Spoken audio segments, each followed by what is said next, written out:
നമസ്കാരം. Morning prime time ആരംഭിക്കുന്നു.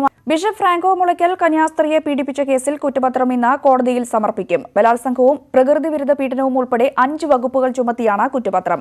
കുറ്റം തെളിഞ്ഞാൽ ജീവപര്യന്തം ശിക്ഷ വരെ ലഭിക്കാം. കേസിൽ കർദിനാൾ ജോർജ് ആലഞ്ചേരി ഉൾപ്പെടെ 83 സാക്ഷികളുണ്ട്. ഏറെ വിവാദങ്ങൾക്കൊടുവിലാണ് ബിഷപ്പ് ഫ്രാങ്കോ മുളയ്ക്കൽ പ്രതിയായ കേസിലെ കുറ്റപത്രം തയ്യാറായത്.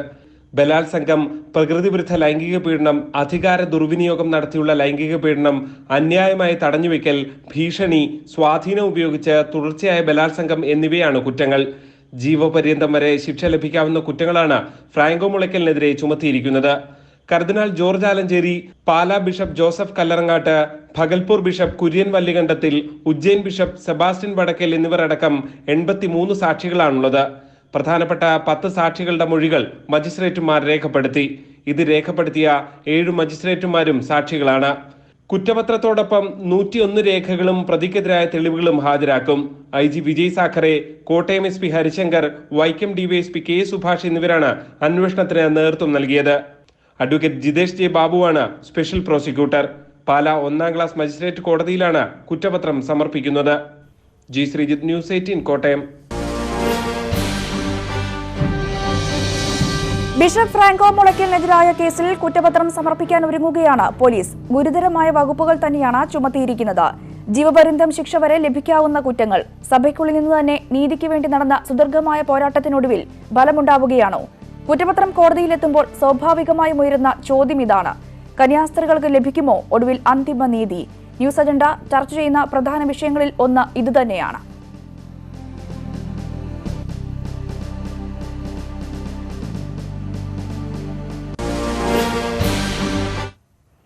സിസ്റ്റർ അഭയ വധക്കേസിലെ പ്രതികൾക്കെതിരെ CBI കോടതി വിചാരണ നടത്തണോ എന്ന കാര്യത്തിൽ ഇന്ന് ഹൈക്കോടതി വിധി പറയും. 1ാം പ്രതി ഫാദർ തോമസ് കോട്ടൂർ, 3ാം പ്രതി സിസ്റ്റർ സെഫി എന്നിവരെ വിചാരണ നടത്താൻ CBI കോടതി നേരത്തെ ഉത്തരവിട്ടിരുന്നു. ഉത്തരവിനെതിരെ ഈ 2 പ്രതികളും ഹൈക്കോടതിയെ സമീപിക്കുകയായിരുന്നു. 2ാം പ്രതി ഫാദർ ജോസ് പ്രതിക്കലിനെ വിചാരണ കൂടാതെ വെറുതെ വിട്ട CBI കോടതി വിധിക്കെതിരെ സാമൂഹ്യ പ്രവർത്തകനായ ജോമോൻ പുത്തൻപുരയ്ക്കൽ ഹൈക്കോടതിയിൽ നൽകിയ അപ്പീലിലും ഇന്ന് വിധി പറയും. കേസിലെ തെളിവ് നശിപ്പിച്ചതിനും ഗൂഢാലോചന നടത്തിയതിനും ക്രൈംബ്രാഞ്ച് SP ആയിരുന്ന KT മൈക്കിളിനെ 4ാം പ്രതിയാക്കിയ CBI കോടതി ഉത്തരവിനെതിരെ പ്രതി മൈക്കിൾ നൽകിയ അപ്പീലും ഇന്ന് ഹൈക്കോടതി പരിഗണിക്കും.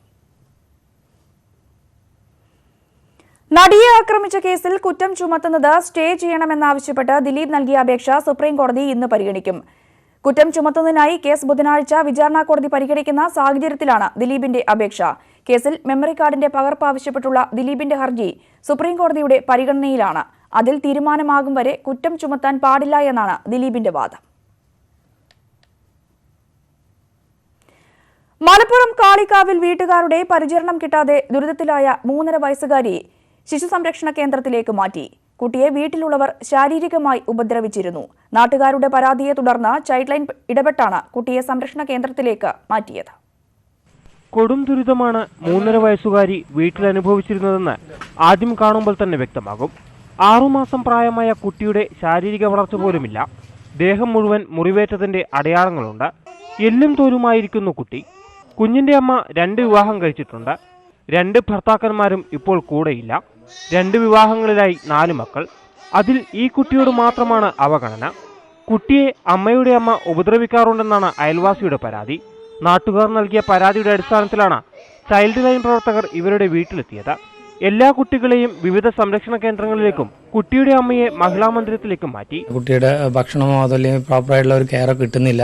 കുട്ടിയുടെ ശരീരമാസകലം പാടും, അതുപോലെ തന്നെ കുട്ടിയുടെ കാലിന് വളവൊക്കെ ഉണ്ട്. കാൽഷ്യത്തിന്റെ കുറവ് കാരണം നമ്മൾ കുട്ടിയെ താൽക്കാലികമായിട്ട് ഈ 3 വയസ്സ് പ്രായമുള്ള പെൺകുട്ടിയെ നമ്മൾ ശിശുപരിപാലന കേന്ദ്രത്തോട്ടും അതുപോലെ കുട്ടികളുടെ കൂടെ ഉണ്ടായിരുന്ന അവരുടെ അമ്മ അതുപോലെ തന്നെ അവരുടെ മറ്റ് 3 കുട്ടികളെയും ഈ സംരക്ഷണ കേന്ദ്രത്തിലോട്ട് മാറ്റാൻ ഓർഡർ ഇട്ടിട്ടുള്ളതാണ്. 9 വയസ്സുണ്ട് ഈ വീട്ടിലെ മൂത്ത കുട്ടിക്ക്. പക്ഷേ കുട്ടിയെ ഇതുവരെ സ്കൂളിൽ വിടുകയോ പ്രാഥമിക വിദ്യാഭ്യാസം കൊടുക്കുകയോ ചെയ്തിട്ടില്ല. നടന്ന സംഭവങ്ങളിൽ അന്വേഷണം നടത്തിയ ശേഷമാകും തുടർ നിയമ നടപടികൾ കൈക്കൊള്ളുക. ന്യൂസ് 18, മലപ്പുറം. കുരുന്നുകൾ വീടുകളിലും അരക്ഷിതരാവുകയാണ്. ഒന്നുമറിയാത്ത പ്രായത്തിൽ വീടുകളിൽ തന്നെ കൊടും ക്രൂരതയ്ക്ക് ഇരയാവുന്നു. മലപ്പുറം കാളികാവിലെ കുരുന്നിന്റെ വാർത്ത ഒടുവിലെത്തേതാകണമേ എന്നാണ് പ്രാർത്ഥന. എന്തിനാണ് കുഞ്ഞുങ്ങളോട് ഇത്രയേറെ ക്രൂരത ചെയ്യുന്നത്? അമ്മയ്ക്കൊപ്പവും അരക്ഷിതരോ കുട്ടികൾ? ന്യൂസ് അജണ്ട മുന്നോട്ട് വയ്ക്കുന്ന വിഷയം ഇതാണ്. ഇതേ വിഷയം തന്നെയാണ് പ്രേക്ഷകരുടെ പ്രതികരണത്തിനായി മുന്നോട്ട് വയ്ക്കുന്നത്. അമ്മയ്ക്കൊപ്പം അരക്ഷിതരോ കുട്ടികൾ വിഷയത്തിൽ രാവിലെ 7:30 മുതൽ പ്രേക്ഷകർക്കും പ്രതികരിക്കാം. വിളിക്കേണ്ട നമ്പർ 0471 661 5881.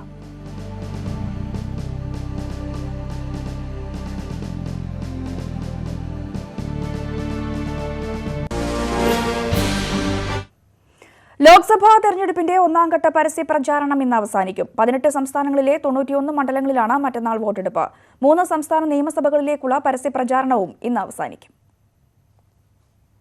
18 സംസ്ഥാനങ്ങളിലെയും 2 കേന്ദ്രഭരണ പ്രദേശങ്ങളിലെയും 91 മണ്ഡലങ്ങളിലെ പരസ്യപ്രചാരണത്തിന് ഇന്ന് തിരശ്ശീല വീഴും. ആന്ധ്രാപ്രദേശ്, തെലങ്കാന സംസ്ഥാനങ്ങളിലെ മുഴുവൻ ലോക്സഭാ സീറ്റുകളിലും വ്യാഴാഴ്ചയാണ് വോട്ടെടുപ്പ്. അസം ഒഴികെയുള്ള വടക്കു കിഴക്കൻ സംസ്ഥാനങ്ങളിലെ മുഴുവൻ മണ്ഡലങ്ങളിലും വ്യാഴാഴ്ച വോട്ടെടുപ്പ് നടക്കും. 3 സംസ്ഥാനങ്ങളിലെ നിയമസഭകളിലേക്കുള്ള പരസ്യപ്രചാരണവും ഇന്ന് അവസാനിക്കും. ആന്ധ്രാപ്രദേശ്, അരുണാചൽ, സിക്കിം സംസ്ഥാനങ്ങളിലെ മുഴുവൻ നിയമസഭാ സീറ്റുകളിലും മറ്റന്നാൾ വോട്ടെടുപ്പ് നടക്കും. ഒഡീഷയിൽ ആദ്യഘട്ട വോട്ടെടുപ്പും വ്യാഴാഴ്ച നടക്കും. നാഗ്പൂരിൽ ജനവിധി തേടുന്ന കേന്ദ്രമന്ത്രി നിതിൻ ഗഡ്കരിക്ക് BJP വിട്ട് കോൺഗ്രസിലെത്തിയ നാനാ പത്തോൾ കടുത്ത വെല്ലുവിളി ഉയർത്തുന്നുണ്ട്. മുൻ കരസേനാ മേധാവിയും കേന്ദ്രമന്ത്രിയുമായ VK സിംഗ്, സഹമന്ത്രി കിരൺ റിജിജു, സഞ്ജീവ് ബല്യാൺ, അജിത് സിംഗ് തുടങ്ങിയവരും ഒന്നാം ഘട്ടത്തിൽ മത്സര രംഗത്തുള്ള പ്രമുഖരാണ്. 7 ഘട്ടങ്ങളിലായി നടക്കുന്ന ലോക്സഭാ തെരഞ്ഞെടുപ്പിന്റെ വോട്ടെണ്ണൽ മെയ് 23-നാണ്. KP Abhilash, news 18, Delhi. പ്രധാനമന്ത്രി നരേന്ദ്രമോദിയുടെ ജീവചരിത്ര സിനിമ റിലീസ് തടയണമെന്നാവശ്യപ്പെട്ടുള്ള ഹർജി സുപ്രീംകോടതി ഇന്ന് പരിഗണിക്കും. തൃശൂരിലെ NDA സ്ഥാനാർത്ഥി സുരേഷ് ഗോപിയുടെ വിവാദ പ്രസംഗത്തിൽ ഇന്ന് നടപടിയുണ്ടായേക്കും. ഇന്നലെയാണ് സുരേഷ് ഗോപി തൃശൂർ കളക്ടർക്ക് വിശദീകരണം നൽകിയത്. സുരേഷ് ഗോപിയുടെ പ്രസംഗം ചട്ടലംഘനമാണെന്നായിരുന്നു മുഖ്യ തെരഞ്ഞെടുപ്പ് ഓഫീസറുടെ പ്രാഥമിക വിലയിരുത്തൽ. തെരഞ്ഞെടുപ്പ് ചട്ടം ലംഘിച്ചിട്ടില്ലെന്നാണ് BJPയുടെയും സുരേഷ് ഗോപിയുടെയും നിലപാട്. ജില്ലാ കളക്ടർ TV അനുപമയ്ക്ക് നൽകിയ വിശദീകരണക്കുറിപ്പിൽ ആരോപണങ്ങൾ സുരേഷ് ഗോപി നിഷേധിച്ചിട്ടുമുണ്ട്. ശബരിമല എന്നത് മത സാമുദായിക ചിഹ്നമല്ല, അയ്യൻ എന്ന പദത്തിന്റെ അർത്ഥം ജ്യേഷ്ഠൻ എന്നാണെന്നുമായിരുന്നു സുരേഷ് ഗോപിയുടെ വിശദീകരണം. ഇതുൾപ്പെടെയുള്ള റിപ്പോർട്ട് ജില്ലാ കളക്ടർ മുഖ്യ തെരഞ്ഞെടുപ്പ് ഓഫീസർക്ക് കൈമാറും. സുരേഷ് ഗോപിയുടെ പ്രസംഗത്തിൽ പെരുമാറ്റച്ചട്ടത്തിന്റെ ലംഘനമുണ്ടെന്നാണ് തെരഞ്ഞെടുപ്പ് കമ്മീഷന്റെ പ്രാഥമിക വിലയിരുത്തൽ. റിപ്പോർട്ട് പരിശോധിച്ച ശേഷം മുഖ്യ തെരഞ്ഞെടുപ്പ് ഓഫീസർ ഇന്ന് തന്നെ തീരുമാനമെടുത്തേക്കും. തെരഞ്ഞെടുപ്പ് പ്രചാരണത്തിന് ദൈവത്തിന്റെ പേരുപയോഗിച്ചതിന് ഇന്നലെ മന്ത്രി കടകംപള്ളി സുരേന്ദ്രനെ മുഖ്യ തെരഞ്ഞെടുപ്പ് ഓഫീസർ താക്കീത് ചെയ്തിരുന്നു. സുരേഷ് ഗോപിക്കെതിരെയും സമാന നടപടി ഉണ്ടാകാനാണ് സാധ്യത. സുരേഷ് ഗോപിക്ക് നോട്ടീസ് നൽകിയതിന് ജില്ലാ കളക്ടറെ വിമർശിച്ച BJP നേതാക്കൾക്കെതിരെയും നടപടിയുണ്ടാകും. ന്യൂസ് 18 തിരുവനന്തപുരം. ഡയലോഗുകൾ കൊണ്ട് തിയേറ്ററുകളെ പ്രകമ്പനം കൊള്ളിച്ച സുരേഷ് ഗോപിക്ക് ഒടുവിൽ ഡയലോഗ് തന്നെ വിനയായി. അയ്യപ്പന്റെ പേരിൽ വോട്ട് പിടിച്ചാണ് സുരേഷ് ഗോപി പുലിവാല് പിടിച്ചത്. പ്രസംഗം പെരുമാറ്റച്ചട്ടലംഘനമാണെന്ന് തെരഞ്ഞെടുപ്പ് ഓഫീസർ കണ്ടെത്തി കഴിഞ്ഞു. തന്റെ വിശദീകരണം സുരേഷ് ഗോപി ഇന്നലെ തന്നെ നൽകിയിട്ടുമുണ്ട്. വിവാദ പ്രസംഗത്തിൽ സുരേഷ് ഗോപിക്കെതിരെ ഇന്ന് നടപടി ഉണ്ടായേക്കുമെന്നാണ് റിപ്പോർട്ട്. മൈക്കിന് മുന്നിലെ അമിതാവേശമാണോ സുരേഷ് ഗോപിക്ക് വിനയായത്? ന്യൂസ് അജണ്ട മുന്നോട്ട് വയ്ക്കുന്ന വിഷയം ഇതാണ്.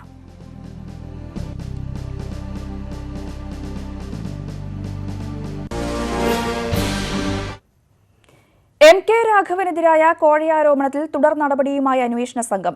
ഹിന്ദി വാർത്താ ചാനൽ സംഘത്തിൽ നിന്നും 3 ദിവസത്തിനുള്ളിൽ തെളിവുകൾ ശേഖരിക്കും. അന്വേഷണവുമായി സഹകരിക്കുമെന്ന് ചാനൽ മേധാവി പോലീസിനെ അറിയിച്ചു. കോഴയാരോപണത്തിൽ ഇന്നലെ രാവിലെയാണ് MK രാഘവന്റെ വസതിയിലെത്തി അന്വേഷണ സംഘം മൊഴിയെടുത്തത്. ഇതിന്റെ തുടർ നടപടിയുടെ ഭാഗമായാണ് സംഘം വാർത്ത പുറത്തുകൊണ്ടുവന്ന ചാനൽ സംഘത്തിൽ നിന്നും തെളിവുകൾ ശേഖരിക്കുന്നത്. മൊഴി രേഖപ്പെടുത്തുവാനെത്തിയ അന്വേഷണ സംഘത്തോട് തനിക്കെതിരെ പുറത്തുവന്ന ആരോപണം അടിസ്ഥാനരഹിതവും കെട്ടിച്ചമച്ചതുമാണെന്നാണ് മൊഴി നൽകിയത്. അതിനാൽ പുറത്തുവന്ന വീഡിയോ വ്യാജമാണോ എന്നാണ് പോലീസ് പ്രധാനമായും പരിശോധിക്കുന്നത്. രാഘവന്റെ മൊഴി രേഖപ്പെടുത്തിയ ഇന്നലെ തന്നെ പോലീസ് ചാനൽ മേധാവിയുമായി ബന്ധപ്പെട്ടിരുന്നു. അന്വേഷണവുമായി സഹകരിക്കുമെന്നാണ് അവർ അറിയിച്ചത്. ഈ ആഴ്ച തന്നെ ചാനൽ സംഘത്തിൽ നിന്നും തെളിവ് ശേഖരിക്കുവാനാണ് പോലീസ് നീക്കം. സനോജ് സുരേന്ദ്രൻ, ന്യൂസ് 18, കോഴിക്കോട്. ഒളിക്യാമറ ഓപ്പറേഷൻ ആരോപണം നേരിടുന്ന കോഴിക്കോട് സ്ഥാനാർത്ഥി MK രാഘവനൊപ്പം ഉറച്ചു നിൽക്കാൻ UDF തീരുമാനം. LDFന്റെ പ്രചാരണ തന്ത്രങ്ങളെ ശക്തമായി പ്രതിരോധിക്കാനും ഉമ്മൻചാണ്ടിയുടെ നേതൃത്വത്തിൽ ചേർന്ന അടിയന്തര യോഗത്തിൽ തീരുമാനമായി. ഒളിക്യാമറ വിവാദത്തിൽപ്പെട്ട MK രാഘവനൊപ്പം ഉറച്ചു നിൽക്കാനാണ് ഉമ്മൻചാണ്ടിയുടെ നേതൃത്വത്തിൽ രാത്രിയിൽ ചേർന്ന അടിയന്തര യോഗത്തിലെ തീരുമാനം. CPMന്റെ പ്രചാരണങ്ങളെ ശക്തമായി തന്നെ പ്രതിരോധിക്കും. ഒളിക്യാമറയിൽ രാഘവനെ കുടുക്കിയതിനു പിന്നിൽ CPM ആണെന്നും യോഗം വിലയിരുത്തി. പ്രചാരണം എല്ലാ മേഖലയിലും ഊർജിതമാക്കും. സംഭവം രാഘവന്റെ വിജയസാധ്യതയ്ക്ക് മങ്ങലേൽപ്പിച്ചെന്ന് മുസ്ലിം ലീഗ് വിലയിരുത്തി. എന്നാൽ ഇക്കാര്യത്തിൽ ഉമ്മൻചാണ്ടി പ്രതികരിച്ചില്ല. എല്ലാ മണ്ഡലത്തിലും വിജയം ഉറപ്പിച്ചതായി ഉമ്മൻചാണ്ടി.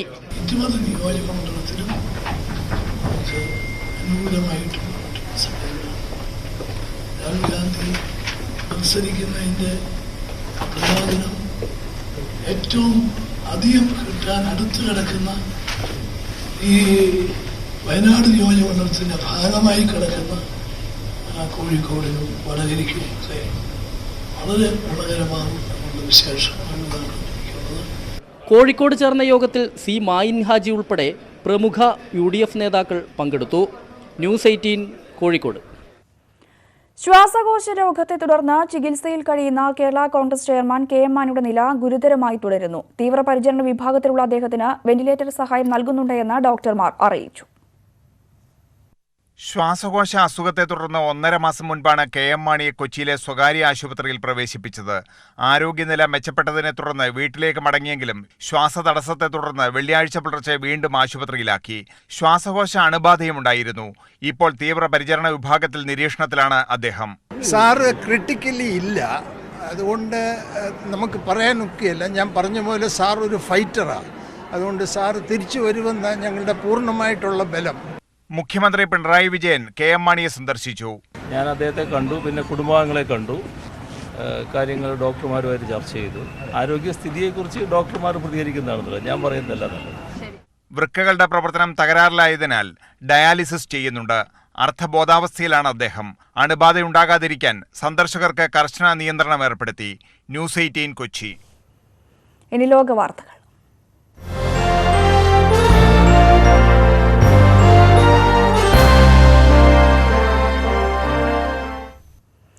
ഇറാനിലെ വിപ്ലവ ഗാർഡുകളെ ഭീകര സംഘടനയായി പ്രഖ്യാപിച്ച US പ്രസിഡന്റ് ഡൊണാൾഡ് ട്രംപ്. ഭീകരതയെ സ്പോൺസർ ചെയ്യുന്ന രാജ്യമാണ് ഇറാൻ. വിപ്ലവ ഗാർഡുകൾ ഭീകരപ്രവർത്തനത്തിൽ പങ്കെടുക്കുകയും അതിനായി ധനസമാഹരണം നടത്തുകയും ചെയ്യുന്നുണ്ട്. ഈ സാഹചര്യത്തിലാണ് നടപടിയെന്ന് ഡൊണാൾഡ് ട്രംപ് വിശദീകരിച്ചു. വിപ്ലവ ഗാർഡുകളുമായി ബന്ധപ്പെടുന്ന ബാങ്കുകളും മറ്റ് സ്ഥാപനങ്ങളും ഗുരുതര പ്രത്യാഘാതം നേരിടേണ്ടി വരുമെന്ന് സ്റ്റേറ്റ് സെക്രട്ടറി മൈക്ക് പോംപിയോ മുന്നറിയിപ്പ് നൽകി. ബ്രിട്ടീഷ് പ്രധാനമന്ത്രി തെരേസ മെയ് ഇന്ന് ജർമ്മൻ ചാൻസലർ ആഞ്ചല മെർക്കലുമായി ഫ്രഞ്ച് പ്രസിഡന്റ് ഇമാനുവൽ മാക്രോണുമായും ചർച്ച നടത്തും. ബെർലിനിലും പാരീസിലുമായാണ് കൂടിക്കാഴ്ച. ബ്രെക്സിറ്റ് കാലാവധി നീട്ടുന്നതിന് ഇവരുടെയും സഹായം തേടുകയാണ് ലക്ഷ്യം. ജൂൺ 30 വരെ കാലാവധി നീട്ടി നൽകണമെന്ന മേയുടെ ആവശ്യത്തിൽ നാളെ ബ്രസൽസിൽ ചേരുന്ന ഉച്ചകോടിയാണ് അന്തിമ തീരുമാനം എടുക്കുക. തുർക്കി പ്രസിഡന്റ് എർദോഗാനുമായി റഷ്യൻ പ്രസിഡന്റ് വ്ളാഡിമിർ പുടിൻ കൂടിക്കാഴ്ച നടത്തി. ക്രെംലിനിൽ വെച്ച് നടന്ന കൂടിക്കാഴ്ചയിൽ തുർക്കിക്ക് അത്യാധുനിക റഷ്യൻ മിസൈൽ നൽകുന്ന കാര്യവും ചർച്ചയായി. S-400 വ്യോമ പ്രതിരോധ മിസൈൽ വാങ്ങുന്നതിൽ അമേരിക്കയും നാറ്റോയ്ക്കും എതിർപ്പുണ്ട്. എർദോഗാൻ ഈ വർഷം 3ാം തവണയാണ് പുടിനുമായി കൂടിക്കാഴ്ച നടത്തുന്നത്. വ്യോമാക്രമണം രൂക്ഷമായതിനെ തുടർന്ന് ലിബിയൻ തലസ്ഥാനമായ ട്രിപ്പോളിയിലെ ഏക വിമാനത്താവളവും അടച്ചു. മിർഗ്രാറ്റിൽ നിന്നുള്ള വിമാന സർവീസുകൾ നിർത്തിവെച്ചതായി ലിബിയൻ എയർലൈൻസ് വ്യക്തമാക്കി. ട്രിപ്പോളി പിടിച്ചെടുക്കാനുള്ള വിമത നേതാവ് ജനറൽ ഖലീഫ ഹഫ്തറുടെ നേതൃത്വത്തിലുള്ള സൈനികർ പോരാട്ടം ശക്തമായി. വ്യോമാക്രമണത്തിൽ ഇതുവരെ 40 പേർ കൊല്ലപ്പെടുകയും നിരവധി പേർക്ക് പരിക്കേൽക്കുകയും ചെയ്തു. 3000-ഓളം പേർ യുദ്ധമേഖലയിൽ നിന്ന് പലായനം ചെയ്തു.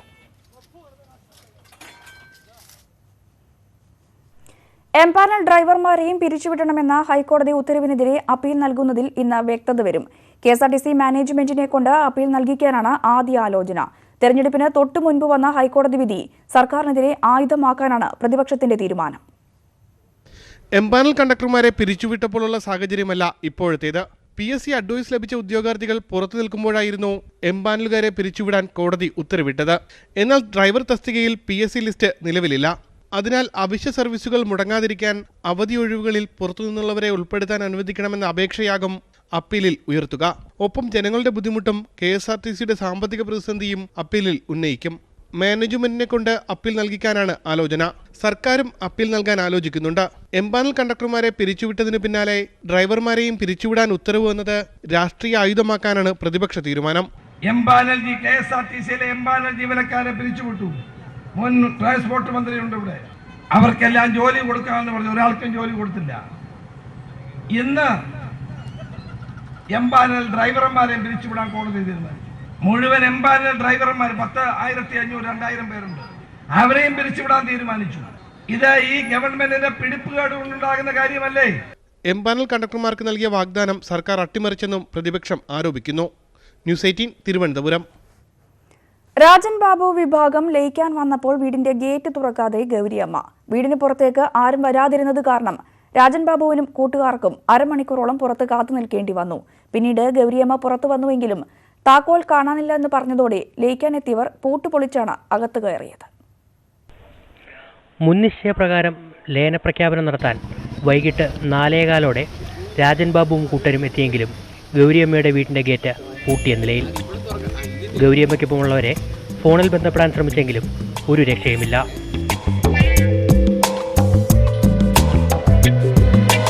അരമണിക്കൂറിന് ശേഷം ഗൺമാനും പിന്നീട് ഗൗരിയമ്മയും പുറത്തേക്ക് വന്നു.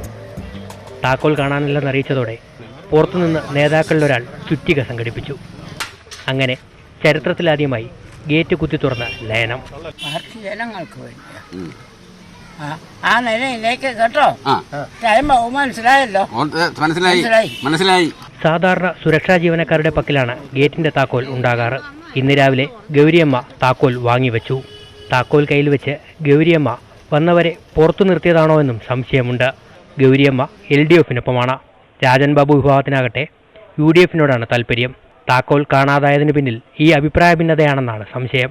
ആദ്യം ലയനം, വ്യക്തമായ നിലപാട് ചർച്ചയ്ക്ക് ശേഷമെന്നാണ് രാജൻ ബാബു പറയുന്നത്. ഗൗരിയമ്മയുടെ ഉപദേശങ്ങളും അനുസരിച്ച് ആ നിലപാട് സ്വീകരിച്ച് ഞങ്ങൾ മുന്നോട്ട് പോകും. ന്യൂസ് 18 ആലപ്പുഴ. ഇനി മറ്റ് തെരഞ്ഞെടുപ്പ് വാർത്തകൾ.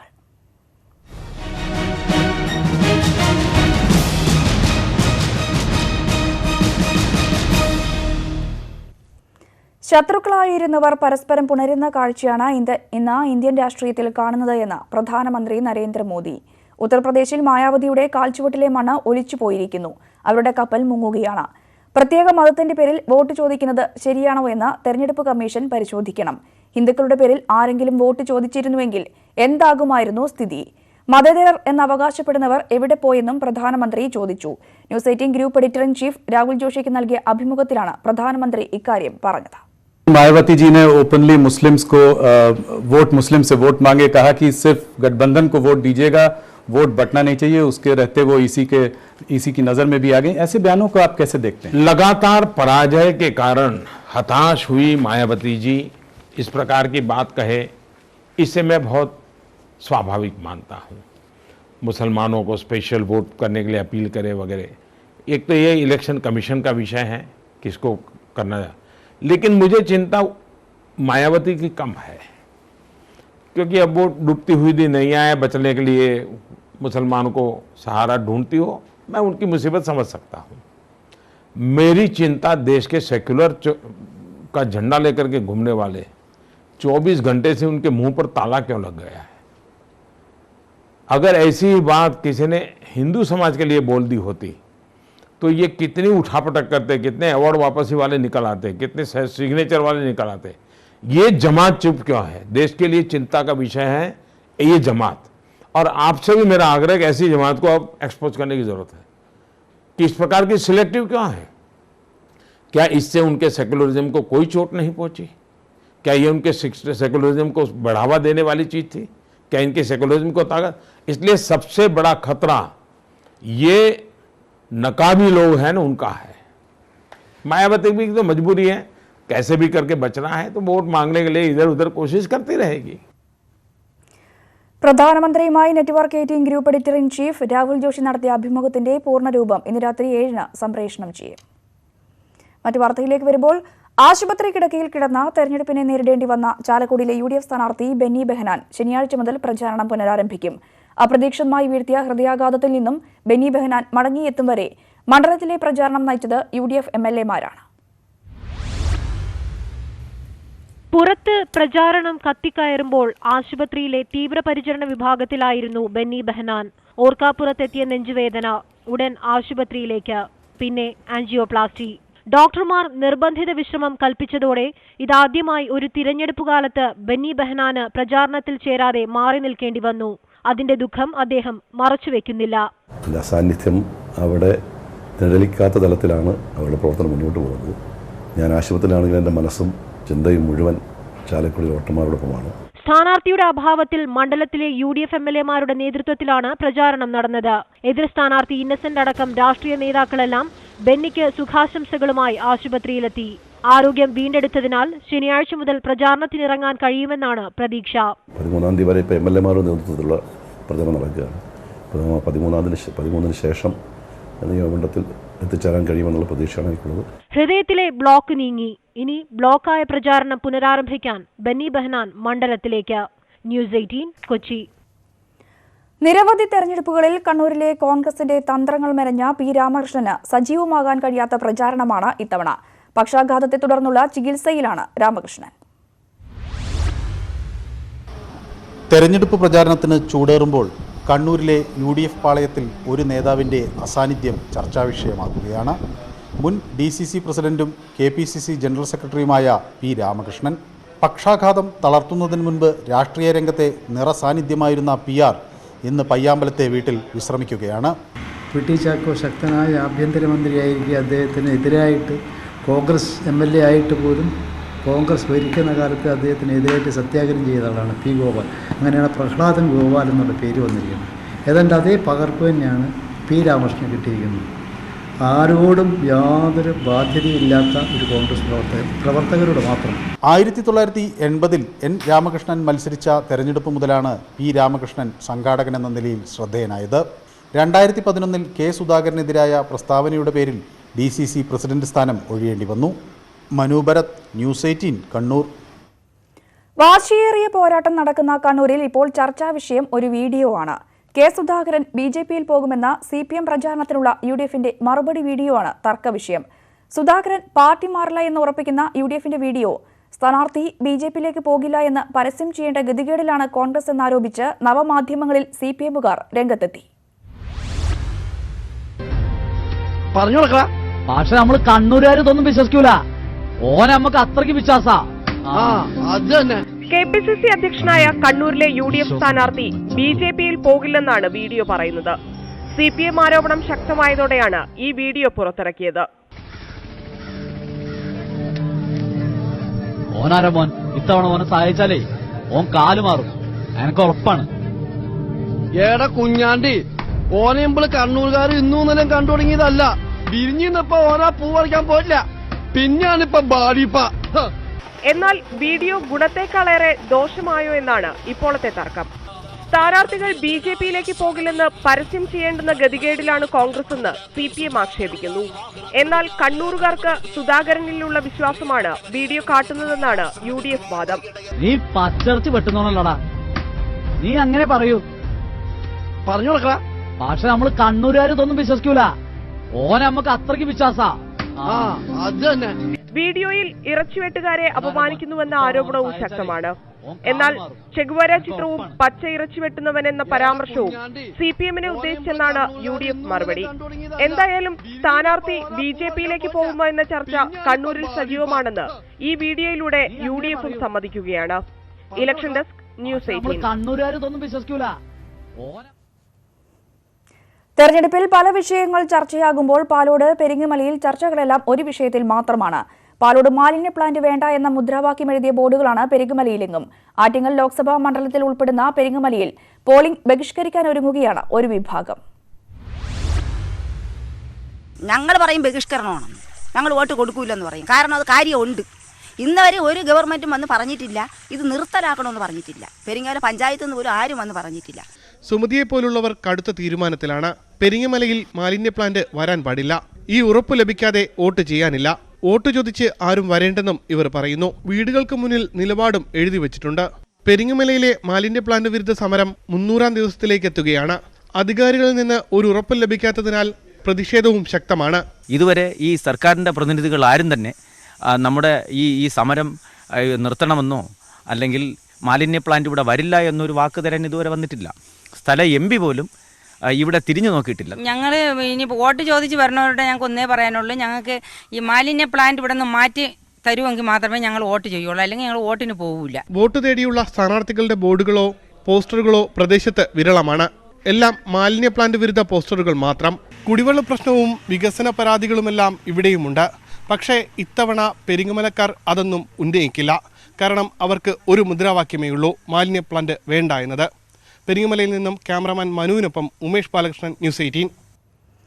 പാലക്കാട് UDF പ്രചാരണം വളരെ പിന്നിലെന്ന ആക്ഷേപം വ്യാപകമായതോടെ പ്രശ്നപരിഹാരത്തിന് KPCC പ്രസിഡന്റ് നേരിട്ടെത്തി.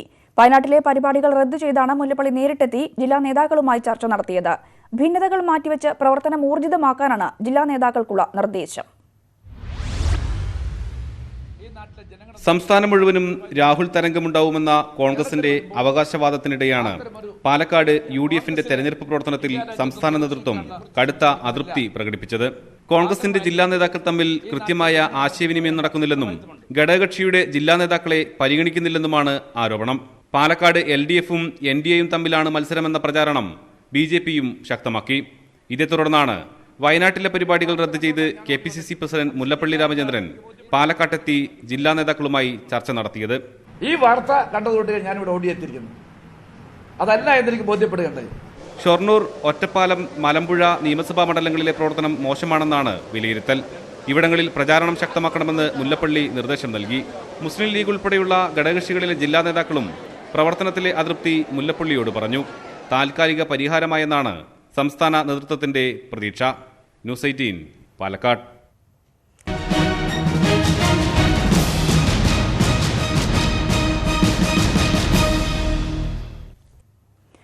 എറണാകുളത്തെ സ്ഥാനാർത്ഥികൾക്ക് വേണ്ടി അണിയറയിലും അരങ്ങിലും ചുക്കാൻ പിടിക്കുന്നത് ഭാര്യമാരാണ്. ഹൈബീഡിന്റെയും P രാജീവിന്റെയും അൽഫോൺസ് കണ്ണന്താനത്തിന്റെയും ഭാര്യമാരുടെ തെരഞ്ഞെടുപ്പ് വിശേഷങ്ങളിലേക്ക്. ഹൈബീഡിന്റെ ജീവിതത്തിൽ അന്ന എത്തിയ ശേഷമുള്ള രണ്ടാമത്തെ തെരഞ്ഞെടുപ്പാണിത്. ഈ തെരഞ്ഞെടുപ്പിൽ പോസ്റ്റർ തയ്യാറാക്കുന്നത് മുതൽ പ്രചരണം വരെ എല്ലാത്തിലും അന്നയുടെ കൈയുണ്ട്. LLB പരീക്ഷയുടെ തിരക്കിനിടയിലാണ് അന്നയ്ക്ക് തെരഞ്ഞെടുപ്പ് ചൂട് തലയിൽ കയറിയിരിക്കുന്നത്. വലിയൊരു ഏരിയ അല്ലേ, 7 അസംബ്ലി കോൺസ്റ്റിറ്റ്യൂൻസി ആണല്ലോ എറണാകുളം പാർലമെന്റ്. അപ്പൊ ഹൈബിക്ക് പേഴ്സണലി എത്താൻ പറ്റാത്ത സ്ഥലങ്ങളിലൊക്കെ ഞാൻ അതിനെ ഒന്ന് ഹെൽപ്പ് ചെയ്യണമെന്നുള്ളതാണ്. കോളേജ് അധ്യാപികയായ വാണി കേസരിക്ക് രാജീവിന്റെ തെരഞ്ഞെടുപ്പ് പ്രചരണത്തിൽ നേരിട്ട് പങ്കെടുക്കാൻ നിയമം അനുവദിക്കുന്നില്ല. എങ്കിലും വാണിയും കുട്ടികളുമാണ് P രാജീവിന്റെ കരുത്ത്. രാജീവേട്ടൻ വരുമ്പോ തന്നെ 11:30 ഒക്കെ ആവുമല്ലോ. അപ്പൊ പിന്നെ കുളിച്ച് ഒരു ഉപ്പുവെള്ളത്തിൽ കുറച്ച് ഇതില് പുളിയില ഇട്ട് ഉപ്പും കല്ലുപ്പും ഇട്ട് ആ ഇതില് കാലിറക്കി വെക്കും. നിപ്പാണല്ലോ. ട്രോളുകളെ ഭയന്ന് അല്പം കരുതലോടെയാണെങ്കിലും ഷീല കണ്ണന്താനം പ്രചരണ രംഗത്ത് സ്ഥാനാർത്ഥികളെ പോലെ തന്നെ സജീവമാണ്. 37 വർഷത്തെ അനുഭവത്തെ മുൻനിർത്തി ഷീല പറയുന്നു, നിങ്ങൾക്ക് കണ്ണന്താനത്തെ വിശ്വസിക്കാം. മനുഷ്യർക്ക് വേണ്ടി പുള്ളി 37 വർഷം ചെയ്ത കാര്യങ്ങളാണ്, വാഗ്ദാനങ്ങളല്ല. അപ്പൊ ഇത്രയും ചെയ്യാവുന്ന ഒരു വ്യക്തി തീർച്ചയായിട്ടും എറണാകുളംകാരുടെ പ്രശ്നങ്ങൾക്ക് കൂടെ ഉണ്ടാകും എന്നുള്ളൊരു ഉറപ്പ് എനിക്ക് പറയാൻ പറ്റുള്ളൂ. അതാണ് ഞാൻ പറയുന്നത്. എല്ലാ സ്ഥാനാർത്ഥികളുടെയും ഭാര്യമാർ ഇനി ഉറക്കമില്ലാത്ത, അവർക്ക് ഈ തെരഞ്ഞെടുപ്പ് തീരുന്നതുവരെ ഉറക്കമില്ലാത്ത ദിനങ്ങളാണ്. ക്യാമറമാൻ മനോജ് കുമാറിനൊപ്പം N ശ്രീനാഥ്, ന്യൂസ് 18 കൊച്ചി. സ്ഥാനാർത്ഥി ജയിലിലായതോടെ കോഴിക്കോട് NDA പ്രചാരണം വഴിപാടായി. പ്രചാരണത്തിന് വേണ്ടത്ര ആളില്ലാതെ മിക്ക ദിവസങ്ങളിലും തെരഞ്ഞെടുപ്പ് കമ്മിറ്റി ഓഫീസിൽ കുത്തിയിരുന്ന് മടങ്ങുകയാണ് പ്രവർത്തകർ. കോഴിക്കോട്ടെ NDA സ്ഥാനാർത്ഥിയും യുവമോർച്ച സംസ്ഥാന പ്രസിഡന്റുമായ അഡ്വക്കേറ്റ് പ്രകാശ് ബാബു ശബരിമല കേസിൽ റിമാൻഡിലാണ്. പ്രകാശ് ബാബുവിനെതിരെയുള്ള പോലീസ് നടപടി തെരഞ്ഞെടുപ്പിൽ പ്രചാരണായുധമാക്കാൻ BJP ജില്ലാ കമ്മിറ്റി നേരത്തെ തീരുമാനിച്ചിരുന്നു. എന്നാൽ RSSനും ശ്രീധരൻപിള്ള വിഭാഗത്തിനും പ്രകാശ് ബാബുവിനോട് താൽപ്പര്യമില്ലെന്നാണ് ഒരു വിഭാഗം പ്രവർത്തകർ തന്നെ പറയുന്നത്. പ്രചാരണത്തിന്റെ ഉത്തരവാദിത്വം ജില്ലാ പ്രസിഡന്റിനാണ്. പ്രചാരണത്തിന് ആളില്ലാതെ വരുന്നതോടെ ജില്ലാ പ്രസിഡന്റ് വെട്ടിലാവുന്നു. പ്രചാരണം താഴോട്ട് പോയിട്ടില്ലെന്നാണ് ജില്ലാ പ്രസിഡന്റിന്റെ പ്രതികരണം. നാളെ ഇതുവരെ ഭാരതീയ ജനതാ പാർട്ടി നടത്തിയ തെരഞ്ഞെടുപ്പുകളിൽ നിന്നൊക്കെ വിഭിന്നമായി വളരെ കൃത്യമായ ആസൂത്രണവും അടിത്തട്ട് വരെയുള്ള പ്രവർത്തനങ്ങളും കോഴിക്കോട് പാർലമെന്റ് മണ്ഡലത്തിൽ നടത്തിയിട്ടുണ്ട്. 2014 ലോക്സഭാ തെരഞ്ഞെടുപ്പിൽ NDA സ്ഥാനാർത്ഥിക്ക് 1,15,760 വോട്ടുകൾ ലഭിച്ച മണ്ഡലമാണ് കോഴിക്കോട്. മുൻനിര നേതാക്കളെല്ലാം പിന്തള്ളിയായിരുന്നു ഇത്തവണ പ്രകാശ് ബാബുവിനെ സ്ഥാനാർത്ഥിയാക്കിയത്. നേതൃത്വത്തിന് താൽപ്പര്യമില്ലെങ്കിലും യുവമോർച്ചയുടെ ഭീഷണിക്ക് വഴങ്ങിയായിരുന്നു നടപടി. എന്നാൽ നേതൃത്വം മണ്ഡലത്തെ കൈവിട്ട അവസ്ഥയിലാണ് ഇപ്പോൾ കാര്യങ്ങൾ. S Vinesh Kumar, news 18 Kozhikode.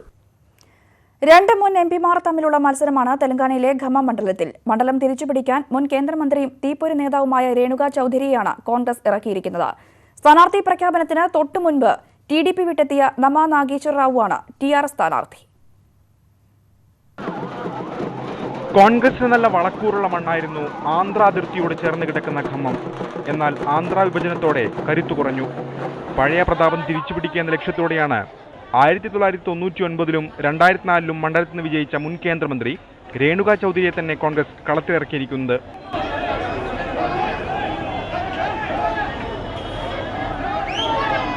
ഇക്കഴിഞ്ഞ നിയമസഭാ തെരഞ്ഞെടുപ്പിൽ ഖമ്മം ലോക്സഭാ മണ്ഡലത്തിന്റെ പരിധിയിൽ വരുന്ന 7 നിയമസഭാ മണ്ഡലങ്ങളിൽ 3 സീറ്റ് കോൺഗ്രസിനും 2 സീറ്റിൽ വിജയം സഖ്യമായി മത്സരിച്ച TDPക്കുമായിരുന്നു.